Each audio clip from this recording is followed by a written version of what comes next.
প্রতিদিনের চিন্তা ও প্রার্থনা। 22শে আগস্ট, দিনের প্রধান চিন্তা। আমাদের জীবন যদি আনন্দময় হয়, তাহার কারণ এই যে জীবনকে আমরা ছন্দ সঙ্গীতের সুরে বাঁধিয়াছি। মুখস্থ করা যায়। উষা আগমনে গাহি আমি জীবনের ছন্দ সুরে গান, করি আমি তোমায় আবাহন, বলি আমি জাগিতে তোমারে নবজীবনের ডাকে। মুখস্থ করা যায়। উষা আগমনে গাহি আমি জীবনের ছন্দ সুরে গান, করি আমি তোমায় আবাহন, বলি আমি জাগিতে তোমারে নবজীবনের ডাকে। স্বর্গের আলাপ আমি আনি তব দ্বারে, ভরিতে তোমার হৃদয় আনন্দ আবেশে।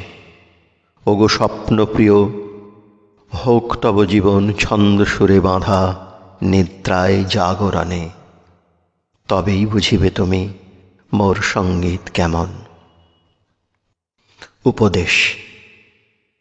আমরা যদি কখনো এক আনন্দময় লোকের সংস্পর্শে আসি, তবে আমাদের মনে নূতন সাহস জাগে।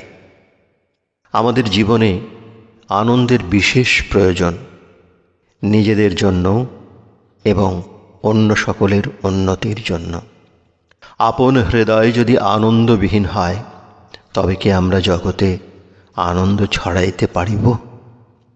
বিশ্বজগতের আত্মার সঙ্গে আমাদের যোগ স্থাপন করিয়াই আমরা বুঝিতে পারি যে আমাদের ভিতরে আছেন সেই প্রাণময় আত্মা।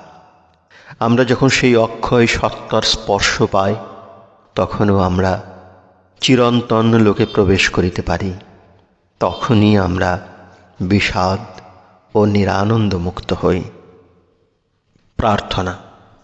সেই মহান অক্ষয় দেবতা যেন আমার উন্নত আশা প্রত্যাশাকে সীমাহীন করেন।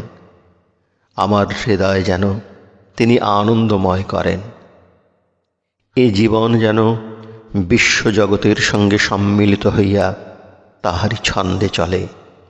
আমার মন যেন বিশ্বের সেই মহাপ্রাণের সঙ্গে মিলিত হইয়া ঊর্ধ্ব চিন্তার গতি অনুসরণ করে। তিনি আমাকে এমন শান্তি দান করুন, যাহার বিনাশ হইতে পারে না।